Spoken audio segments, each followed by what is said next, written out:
to see for yourselves one of the most amazing events. When is this great experiment made? Impervious to heat, impossible to move. Is it human or inhuman? Gentlemen, do you realize what we've found? It's time for the Geeky Brummie podcast. 5, 4, 3, 2, 1, 0. Hello, and welcome to this Geeky Brummie Comic Con special. Hello. With me today, Mr. Leigh Price. Hello. And your host, Mr. Rampart. And that's it. Yeah, no one else could join us, unfortunately. It's one of those where it's like, yay, it's Comic Con, and everybody's like, oh, I'm actually busy. Damn it. It's not good enough. We're not committed to the cause. We might spy on Wild Jaws 19 whilst we're here, though. Yes. But yeah, it's going alright so far, isn't it? It's not too bad, yeah. Yeah, it's slightly shorter guest list than previous years, but they've gone with quality over quantity. So we've got Asa Butterfield, who I know from the version of the Orson Scott Card film Ender's Game, and he was in the robot film, which I can't remember which one it was. I can't remember. I think they said that he's in that sex education series as well? Yes, on Netflix, which is a massive hit at the moment. I need to watch that because it looks really good. Yeah, and you've got Felicia Day as well, who is a YouTube star. Yeah, she's... It's hard to sort of pin down exactly what she's famous for. She's just, like, generically famous as the queen of the geeks. Yes. Hugo, that's the Asa Butterfield. Okay, yes. Yes, I remember that now. Yeah. Yeah, so she is the Queen of the Geeks. And we have the voice of Mr. Mario himself. Yes, we've got Charles Martinet. He looks like he'll be a fun guest. Yes.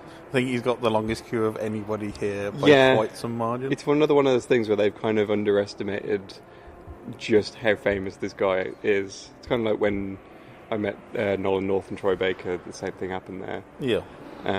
But this is like the voice of the most famous video game character ever. Yes. You'd think that he might be a bit popular. Yes. I wonder if he gets annoyed that he has to speak in Mario voice to everybody today. I mean, I've seen like interviews and stuff with him, and he'll just do it. He just seems like that's just his default state of being at this point. It's just like he'll just jump into Mario at any point. Do you think like he brushes his teeth and it's like, it's a me, brush you. Yeah. I wouldn't be surprised, honestly, from what I've seen of videos of him. Yeah.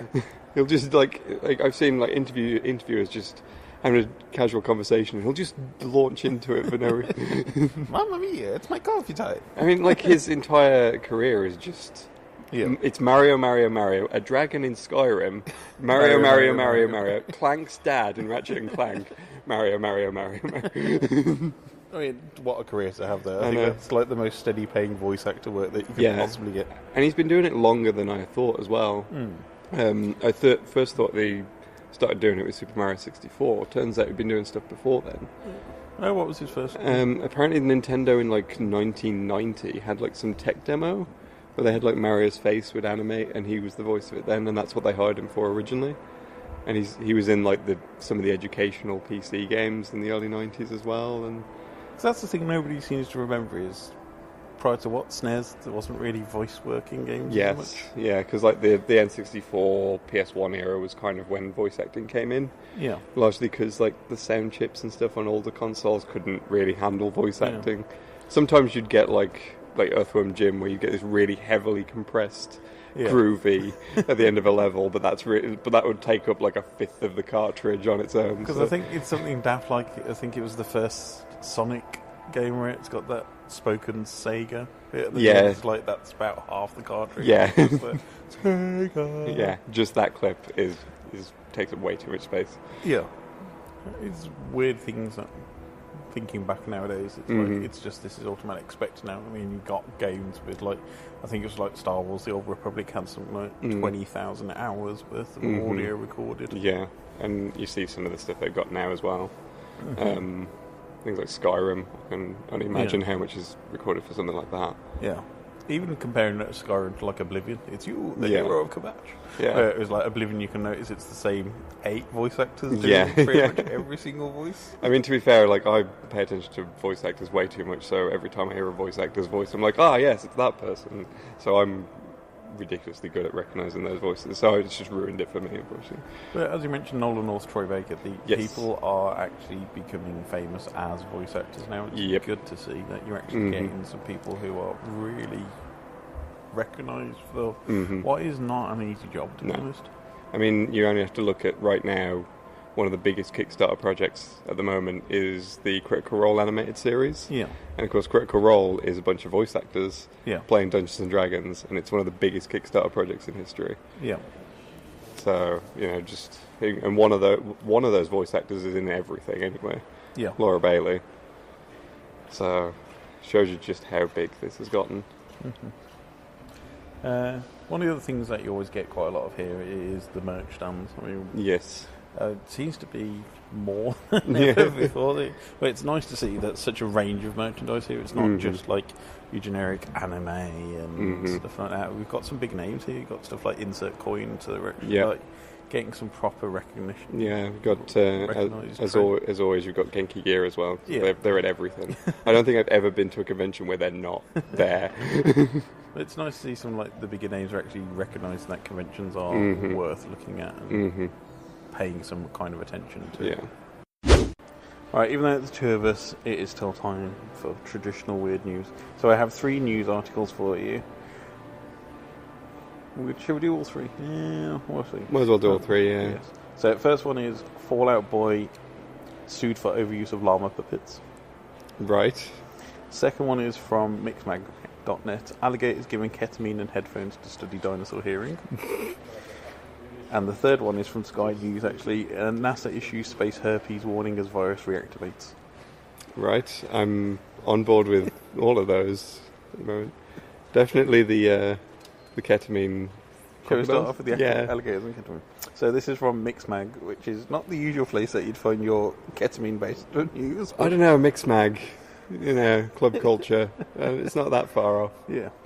So, article title is Alligators were given ketamine and headphones to study dinosaur hearing. Scientists investigate the way dinosaurs used to respond to sound. By Cameron Holbrook. Keith isn't here to judge the name. It seems like this is a reasonable name, yeah. So, an experiment conducted by 2 scientists injected 40 American alligators with ketamine and set each one with a pair of headphones. As you do. In order to get a better understanding of their dinosaurs' ancestors' auditory systems. I just want to know how you get funding for that. Like, we just want to get a bunch of alligators and we just want to drug them. That's our thesis. Thank you very much. Some banging club tubes. Yeah. So, a paper published in the Journal of Neuroscience by the experiment's lead biologist Lutz Kettler of the Technische Universität München and Catherine Carr of the University of Maryland. the lengthy German, and then just here's an ordinary name from Maryland. Yeah, claimed the study was designed to gain further insight about the neural maps of alligators, not neutral maps. Neutral maps of alligators. Go into this place, it's a safe territory. Here is the border zone. Yeah. You're fine. And how they locate noise in their environment. Crocodilians, which is not a video game, even though it does sound like that it should be a video game, which includes both crocodiles and alligators, have resided on Earth for over 200 million years. Maybe other planets for a little bit longer? I don't know. The way this article is written, it's like they've resided on Earth for 200 million years. Before then, they were a spacefaring alligator culture. See, now you've just created this video game. That's what the video game is. It's just a spacefaring RPG with crocodiles. Wasn't that the Gorn in Star Trek, pretty much? Probably, yeah. Birds are the second most closely related to these ancient creatures and share surprisingly common ancestry with crocodilians. Create ancient creators. This is a BioWare RPG. I mean, my favourite thing about dinosaurs now, though, is, because they're mentioning birds, is just the fact that they're becoming more and more just like giant turkey. Yeah. That's all they are. Yeah. I've seen like the pictures of what they think the T-Rex looks like now. It's only got its head, which has no feathers on, and the rest of it looks like it's an angry turkey. Yeah. So the focus of the study was centred on the interaural time difference. a concept that interprets the gap in arrival time of each sound to each ear. After injecting each alligator with ketamine in order to sedate them, Kettler and Carr set up each crew with UNPK2 earbuds and electrodes that were placed on their heads to record auditory neural responses. So basically they were doping them with a bit of vitamin K. Yeah, every time you say, mention them drugging the alligators, it never stops being funny. I've just got this image of the crocodile dealer in the swamp. I just want to know, the process of which you drug an alligator. That can't be an easy process. How do you get it to take the pill? Yeah. The study revealed that both alligators and birds have similar auditory responses and located sounds using a similar type of neural mapping. It just showed that the size of an alligator does not alter the way their brains encode sound direction, meaning a large dinosaur like a T-Rex most likely used similar auditory mechanisms as alligators and birds to locate sounds. In conclusion, the study shows that acoustic systems of dinosaurs led a stable and similar organisation in today's birds and crocodiles, despite each animal's difference in anatomy. It also highlights the importance of comparative animal studies and how they shed light on the evolutionary processes. Well, they don't actually go into the whole what was their reaction to the ketamine. Yeah, they just kind of said that they drugged them and left it at that. Do you think we found out some interesting things? We're not going to tell you what they were. And now they've all got a horrible ketamine addiction. Just release them back. Look, we can't stop them having raves. They just keep going. It's all night. We're trying, but they won't stop. How does an alligator hold a glow stick? With its mouth. Just waves its head around. Do you want to go with Space Herpes or do you want to go with Fallout Boy? Let's go with Space Herpes. Space Herpes. So this is from news.sky.com.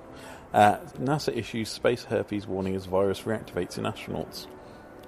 The stress of the body of spaceflight is believed to contribute to suppressing the immune system and helping the virus to grow. By Alexander J. Martin, technology reporter. Well, very possible. NASA has issued a warning about space herpes after a study found the virus was reactivating in a crew aboard the Space Shuttle and International Space Station missions.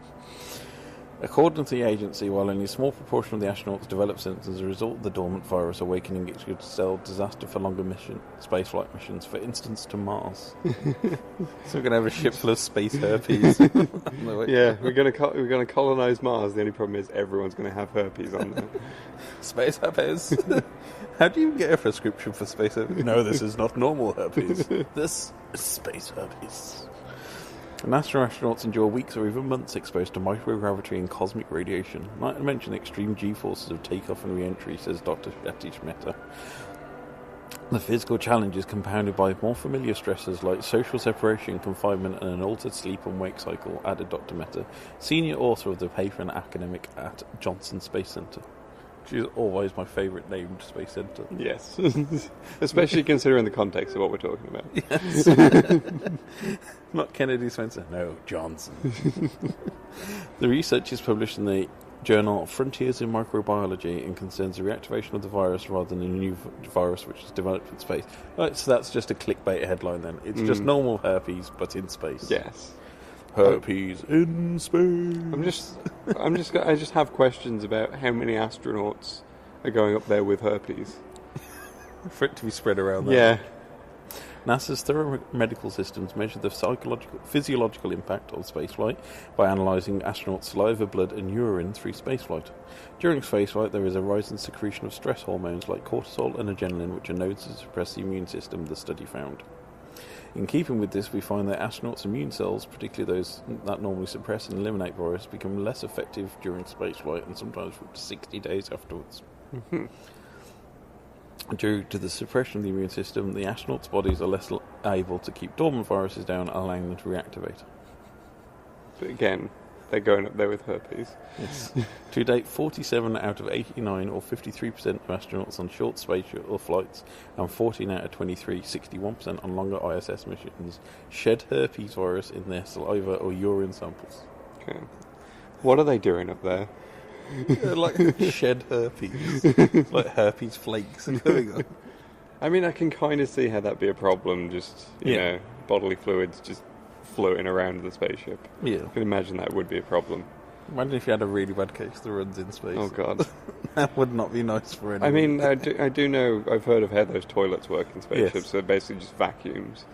Well, there is a classic story apparently on one of the Apollo missions. Somebody just let a log float around the cabin, and there's redacted audio from it. Basically, it's like, whose is that? I don't know. And you hear all these astronauts crying, laughing about it. Imagine having to clean the spaceship after. Oh god. Yeah, because once you get back into the atmosphere and you get the gravitational forces back, yeah. These frequencies, as well as the quantity of viral shedding, are markedly higher in samples from before or after flight or from matched healthy controls. Only 6 astronauts developed any symptoms due to viral reactivation, said Dr. Mehta. All were minors. There are 8 known herpes viruses, including the strain for chickenpox, which once contracted will stay in their host nerve cells for their entire life. Okay. They're mostly kept suppressed by the immune system, but if the immune system is itself suppressed by space exploration, they could pose significant risks to astronauts travelling to Mars or beyond. Research found that the longer the spaceflight mission, the more the viruses were seen to be reactivating. Okay. So it's basically not space herpes, it's space chickenpox. Space chickenpox. Yeah. Have some soup. I think like herpes just sounds more sensational than chickenpox. Yes. So that's what's going on. Especially space herpes. Last news story. This is from Westlaw News, apparently by Jonathan Stemple, part of Reuters. Reuters. I think it's Reuters. Maybe. One of the two. Yeah. Anyway. It doesn't matter. Yeah. Fallout Boy sued for the overuse of llama puppets in videos and marketing. See, when you first told me the headline, and you said overuse, I was like, is this going to be about long titles? Like ridiculously long titles that don't have anything to do with the song they're about. That is their trademark. That is their trademark. Fallout Boy was sued on Friday by a stuffed animal company that accused the rock band of allegedly exploiting the wearable life-size llama puppets it made for a music video and featured them in other videos that tour an extended play album. So they made an agreement with the band to make these puppets, and now they're annoyed that they're using it as merchandise. Was there not a contract about this? Well, apparently in a complaint filed in Manhattan federal court seeking damages, its lawyer said could reach millions of dollars. Furry Puppet Studio Incorporated. There's a name. It just raises questions of who its audience are as well. Said Fallout Boy did not have permission to use the puppets anywhere other than its 2017 video for its song Young and Menace. Okay. So I didn't know that Fallout Boy were apparently known for their llamas. I think it obviously sounds like a new thing, because it was like 2017. It sounds like they used them in this video and people liked them and were like, we're going to sell merch of it. Trying to see a picture of the llama costumes. Yes. Those are slightly terrifying. Not just slightly terrifying. Yeah. They are full-on ketamine dreams. Yeah. And again, since they're, what was it, Furry Studio or whatever, that just raises questions even further. Yeah. No. Furry Puppet Studio Incorporated. Furry Puppet Studio, because they do look like borderline fursuits. Yeah. They seem to have been used quite a lot by Fallout Boy, so I can understand why they might be a bit annoyed. I suppose if you license it for one thing and then just don't stop using them. Yeah, I'm curious as to what the contract actually said, because it sounds a bit vague. Yes. No, I just want to play the llama song. Because initially I was thinking it was like some really cute llama, like... Yeah, I was expecting like a full-on anime little cute llama. Yeah, I was face. thinking, I mean, like, I don't like Fortnite, but I've seen like the llama associated with that, and I was picturing something like that more than anything else, which is kind of like a piñata type thing. Yeah. And I was like, maybe it's something like that, and then I saw that. No. Nah. Right, we're going to run back to the Comic Con now, but we shall catch you in a little bit. Right, it is time for one of our Geeky Brummie favourite convention features. It is the £5 Hat Challenge. And this time it's going to be Leigh versus Graham from Jaws 19. Graham, introduce yourself. Hello, I am the probably... Well, I'm the newcomer in this particular challenge, but I'm feeling confident, I'm feeling strong. Now you just need to tell me what to do. Right, so the rules of the game is you get 5 minutes, you get £5, and you have to find the most glorious bit of tat you can for that £5 English. Right. Is it less than £5 is acceptable, or is it got to be exactly £5? Less than £5 is acceptable, so up to £5. Up to £5. So £5 is the upper limit. £5 is the upper limit of your expenditure. Has Leigh played this before? No, I haven't. Oh, right, okay. So I thought I was the newbies? scrappy newcomer. No, you're both newbies, so I thought this would be a good challenge for you both. Fantastic. Okay. So, Graham, you're going to start us off? I'm going first. Yep. Right. Are you ready to rumble? I'm ready to rumble. Okay. Graham, are you ready for the challenge? I am ready for the challenge. Your 5 minutes starts now. Laters, losers.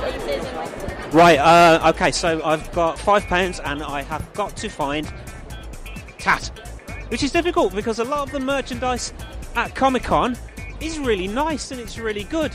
So I'm going to really struggle to find something rubbish. That thumping drum and bass that you can hear in the background, I believe, is some kind of cosplay, dancing demonstration. I've just walked past a kazoo lady. Okay, that's nice. So, alright, I've come to my first store. It's random anime plushes, so I'm not going for those. Then there's the wall of Funko Pops, so they're not tat, I can't really buy those. Okay, this next store is vintage comics. I've got Ghost Rider, that's 150 quid. I think that's out of my budget. Ah, right, now this is more my kind of thing. Okay, any item on this table is £5. Ladies and gentlemen, we have hit pay dirt. I've just got to find some. Okay, let's have a look what we've got. Now I've got quite a choice of tat here. We've got some G.I. Joe figures. We've got a Darth Vader figurine. A beer bottle by the looks of it. Some Hello Kitty statuettes.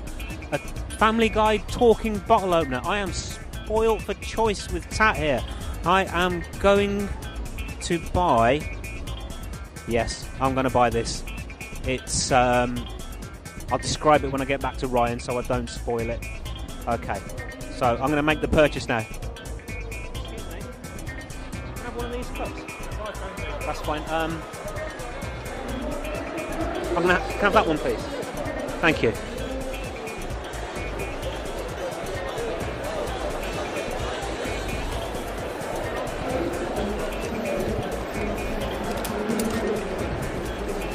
Okay. I'm just recording for a podcast, so I'm just describing what's happening. Okay. Okay, so the gentleman's got some bubble wrap now and he's wrapping up my item. Very carefully. Doing a professional job there. That's perfect like that, thank you. Oh, don't worry about a carry bag, I've got a backpack, I can put it in, yeah, that's great. There you go. Thank you, thank you.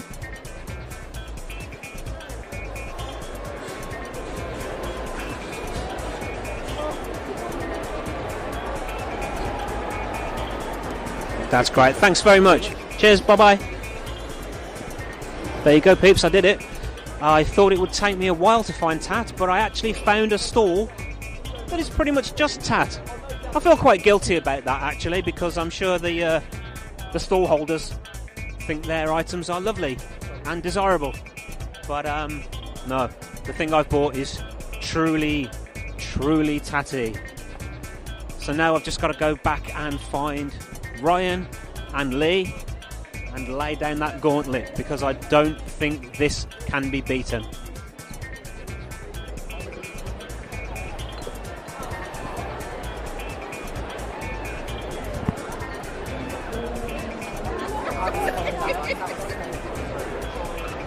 Yeah, as predicted, I'm lost and I can't find them. Everything looks the same. It's one of those lost children stalls where I'll get a lollipop and they'll make an announcement. Could the parents of Graham from Jaws 19 please come to the information booth? He hasn't stopped crying for at least 20 minutes and we're nearly all out of lollipops. Thank you.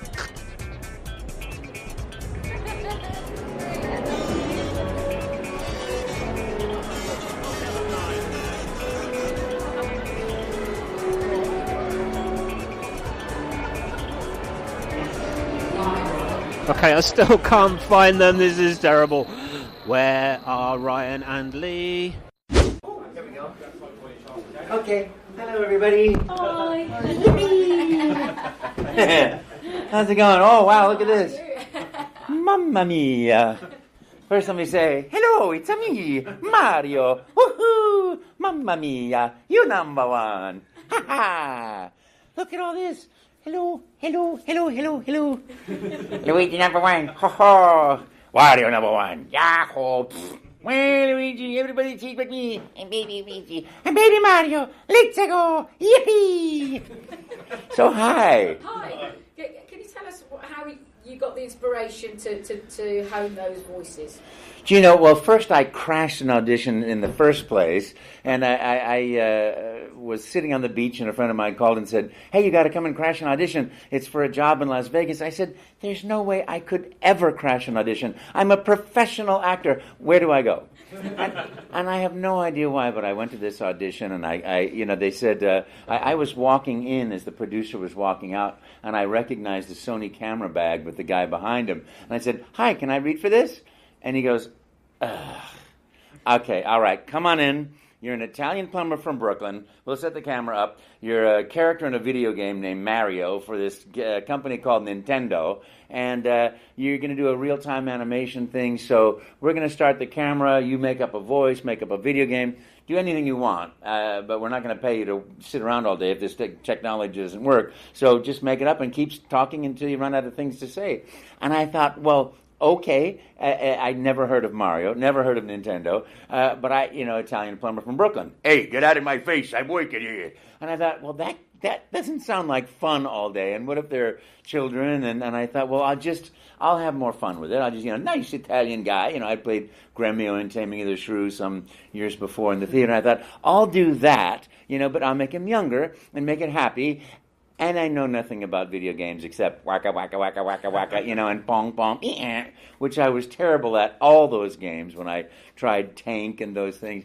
And I thought, well, I'll make a happy thing, and I'll talk about food, because obviously I like food. And I heard action. I said, hello, I'm a Mario. Let's make a pizza pie together. You go get some sausage. I get some spaghetti. We put spaghetti and sausage in the pizza, and then I chase with the pizza. And if I catch you the pizza, you got to eat the pizza. And then you make a pizza and chase me with the pizza. And if you catch me the pizza, I'll eat the pizza. Wow. He didn't say stop, so I said, and then we're going to make a lasagna. And I just kept going, and I kept thinking, well, surely he's going to say, thank you very much, that's enough food groups for one day. He never said stop until I was, and I'm making up pasta, and then we're going to make a rotini, and then you're going to, and I finally I heard, stop talking. Cut, there's no more tape, thank you, we'll be in touch. Which I thought was the end of it. I went back to the beach, I watched the sunset, and that was the end of that. And we started immediately. I thought it was the end. He got on the phone. I found our Mario. I got him. And the next day I was getting tickets to Los Angeles to fly to L.A. to fit for all this stuff to do Mario in real time. And then I was doing this all around the country and in different events for Nintendo corporate and advertising and PR. And then suddenly, I was doing little Luigi's voice and then Wario's voice. And each one has been such a profound, wonderful gift. And what an honor. I'm the luckiest guy in the world. I work doing the work that I love to do so much. I work with Nintendo, which is a company I love so much. And then I get to come out to these wonderful events like MCM Comic Con and meet Mario fans and meet Luigi fans and see the great cosplay. And, I love these shows because it's such a wonderful, safe, loving environment for people to be themselves and to dress. And what I see is people find each other. It's like, oh, you love, the Princess Peach is walking around with Princess Daisy, and there's a Luigi and a Mario, and suddenly they're talking and chatting, and they're having lunch together. And I've actually met people that have gotten married that met at Comic-Cons dressed up in cosplay. And, oh, well, we met doing this, and da-da-da. And so it's just like this wonderful, joyful gift of things, of just being. It's really wonderful. And then MCM Comic Con is particularly wonderful. They've got such a great show here in Birmingham, and for me, what a joy. I get to come to a place like Birmingham. And we went to the museum yesterday. How many places do you get to go and see Leonardo da Vinci drawings? It was terrific fun. A beautiful downtown, wonderful people, wonderful food. It's not helping my diet being here, but it sure is fun, you know. Good Italian. Yeah, it's good everything. Yeah, it's really fun. So I've been having a wonderful time. Absolutely. You touched on cosplay. Yeah. So we wanted to ask, do you have a most memorable cosplay moment, whether you've cosplayed yourself Do you know, the best cosplay you've ever seen? You want to see the best cosplay I've ever seen? It's right here. Right here at this show. There's a woman who is... and her husband, she's in a wheelchair, and they came dressed as Shrek and the princess, and they've got horse, unicorn sort of shoes, and it is just absolutely miraculous. And they're only here today, and the cosplay costume contest is tomorrow. But it's just one of the greatest cosplays, if not the greatest cosplay I've ever seen. They've just absolutely, and I have my camera, but I didn't take. Maybe I take a. I didn't take a picture, but they've got my picture on at the studio in the back. Can you see that? Oh, that is amazing. Look at that.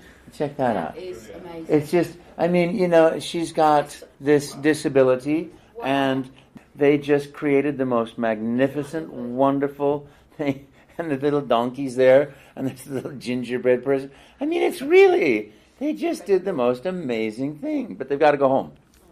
So we won't see them tomorrow, and it's too bad because I love cosplay. You know, and you see little people. You know, I won't be able to find it. There was a little boy, maybe 1.5 years old, who was dressed as Sonic at a show I did recently, and he could do that like this, but it took him a second to do it. You know, it was so adorable. So you get to see the best, and you know, little babies in little mushroom cap and things like that. It's just. It's cosplay is great. I love it. I love these shows. They're just so much fun.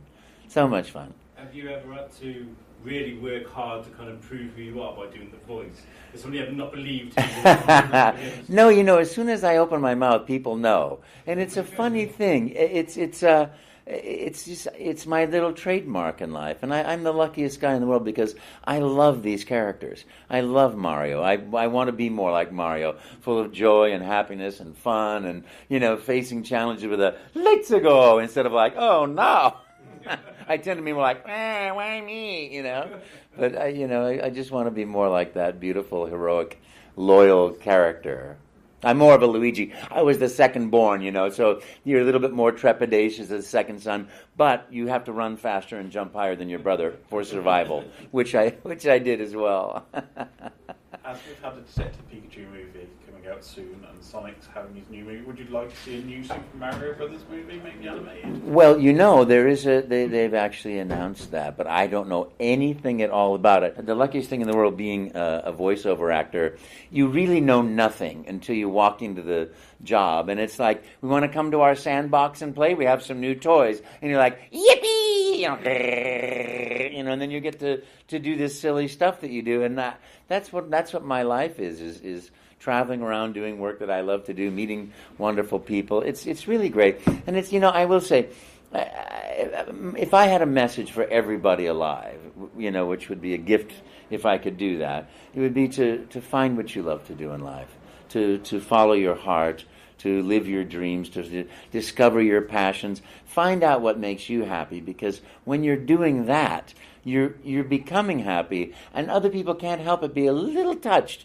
by that little bit of happiness. And it's been what's been so lucky for me. There was a wonderful crone, a wonderful old woman who was teaching me pottery, and I was 28 years old. I was full of angst. I should be living in L.A. I should be living in New York. But I shouldn't be an actor because if I can't do good enough there, and it's just all those young man things were going on. And I said, what do I do? And she said, well, dear, follow your heart. And I said, yeah, so anyway, I've got these, but it's stuck with me enough that's been with me my whole life. Follow your heart, whatever that is, because to do that, you really have to come and be your own best friend in some way. And that's, we all have this voice of self-hate and self-doubt and self-loathing. We treat ourselves worse than we would treat anybody else alive. And if anybody treated us that way, we'd say, stop it, but we do it with ourselves. So there's just the most wonderful concept that if you can be your own best friend, if you can at least be nice to yourself, at least quiet that negative voice, you can then pursue happiness and just you just get a great chance of getting there.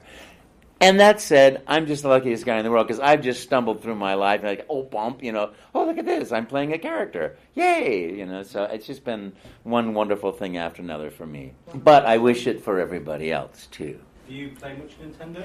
I do. Do I play much Nintendo? That's a great question. I do, and I absolutely love Mario 64, Mario Galaxy, and I was playing Super Mario Odyssey. Now I love the game, particularly sandbox game, because I can just run around. But I always reach a place where I can't get any farther. I will not probably rescue the princess any time in my life. And I was in Kentucky a while ago, and I was playing Super Mario Odyssey. And two things happened. One, I was on the plane, and I couldn't get through this little snowball bounce thing, and I finally got through, and I went, woohoo, like that. And everyone in the plane was kind of looking at me like that. But then I was stuck again, and I'm in Kentucky, and there's a 9-year-old son of the manager of the hotel, and, we were hanging around, and I'm sitting there, and I'm like, I'm stuck.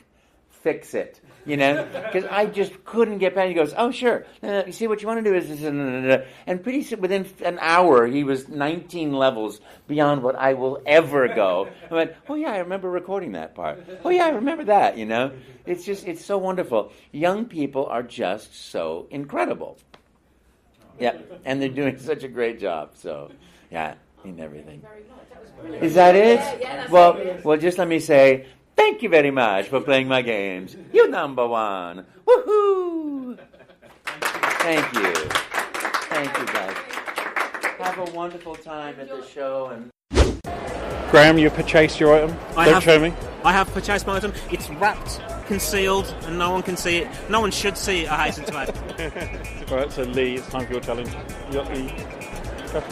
What, the money? Yes. Oh, you want some back? Okay. You really didn't explain that. That should have been in the contract. Hold on.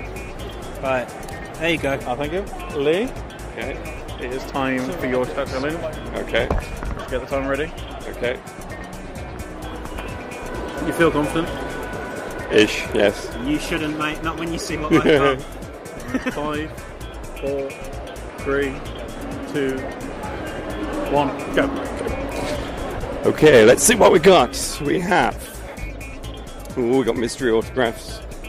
Bit too expensive though. Can't go in for my $5. Let's see what we got.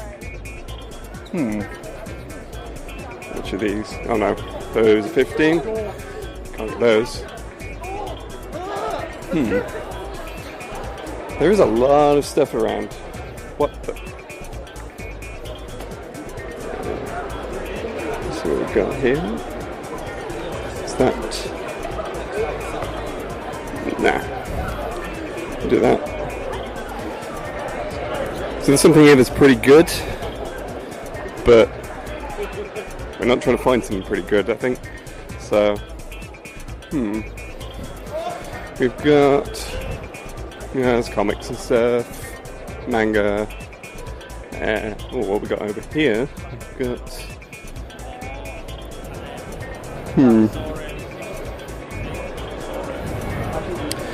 So it's fairly standard, I think.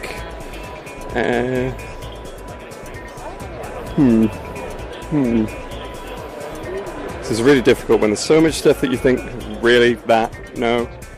But then it's too much money, which makes it even worse somehow. Let's see what we got.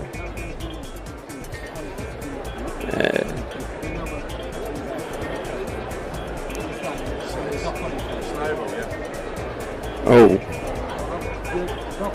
this is a pretty good one, I think. Let me have a look at that. I wish I knew what my time was left. I don't know how much time I had left to play around with. I'll come back to that in a second. That's a good contender. I'm not going to say what it is because we're going to reveal it at the end. Yes. What we got? Oh no, that's save £5, not exactly £5. Some prints, but they're good, and I don't think I'm going to buy good prints for £5. That's not going to look good on our thing. I could always pick those up later if I wanted. Let's see what else we got around here. Nah, I think I'm going to go for the thing I found. It's kind of ridiculous.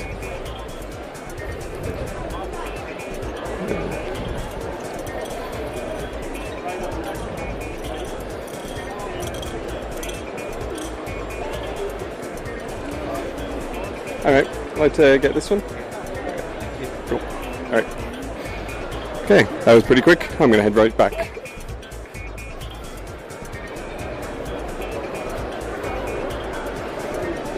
I think I got a pretty good one. That was quick. Yeah. Wow. Yeah.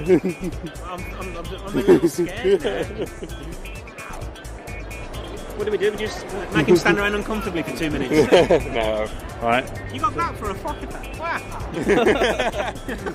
Yeah, I got a whole recording device. It was fun. That's not tat. You missed the point of the game. Right, we should be back in a minute for the reveal. Time for the final of the tap challenge. To my left, I have Graham from Girls 19. Hello. To my right, I have Leigh, aka the Cheap Ferret. Mm-hmm. Gentlemen, reveal your objects. I beg your pardon? Oh, right, okay. Are we doing a synchronised reveal or one at a time? What's your preferred format? Let's play rock, paper, scissors. Oh, let's do the challenge first. So, hang on, let's sort out the rules. Yeah. Is it 1, 2, 3 reveal? 1, 2, 3 reveal. All right. Best of 3. 1, 2, 3, go. Best of 3? Oh, best of 3, alright. Okay. 1, 2, 3, go. Oh, it's all down to the side. It's a big one. 1, 2, 3, go. Oh! Defeated at the last. Well done, Leigh. Okay. Leigh, reveal your £5 tap challenge item. So first of all, this £5 item fits in my pocket. Oh. So, it is a keyring that is basically the fish. It's supposed to be like one of those Jesus fish. Oh, you right, put in your okay. car, but it's supposed to be the Enterprise with Trek written on it. That's a £5. Exactly a £5. That was a wow. Yes. It's Fish Trek. Yes. Fish, yeah. Fish Trek. That's it. Yeah. Wow, that is as soon truly as I terrible. saw it, I was like, that's... No. For £5, that is truly £5, yeah. an amazing I don't know what's piece of more tap. egregious, the price or the item. You could get like £5 key rings from another stand I saw, but it was like proper like 8-bit figures and stuff, and that's cool. That's not tap, and that's lovely. That took some effort. So, but then I saw that. It is at least embossed on both sides. Can I see? It's not metal for a start off, is it? It feels. You need to give it a pirate bite. It feels Chinesium. Yeah. Oh, I think it is metal. Just very cheap. Doesn't taste very nice. Great metal. That is. Not even the font's right on it. Yeah. As soon as I saw it, just no effort went into making that. I thought it said T-Rex to start with. That is truly terrible. Yeah. T-Rex item. Oh. Yeah. That's awful. That is awful for £5. Yeah. That's awful. Graham, are you worried? No. I'm not. Oh. That is terrible. Confident words. Yeah. I'm going to really offend someone by saying that this is terrible because I'm sure it's beautiful, but expertly wrapped in bubble wrap. Is this a mug by any chance? It's a mug. Yes. Are we going to feel like mugs?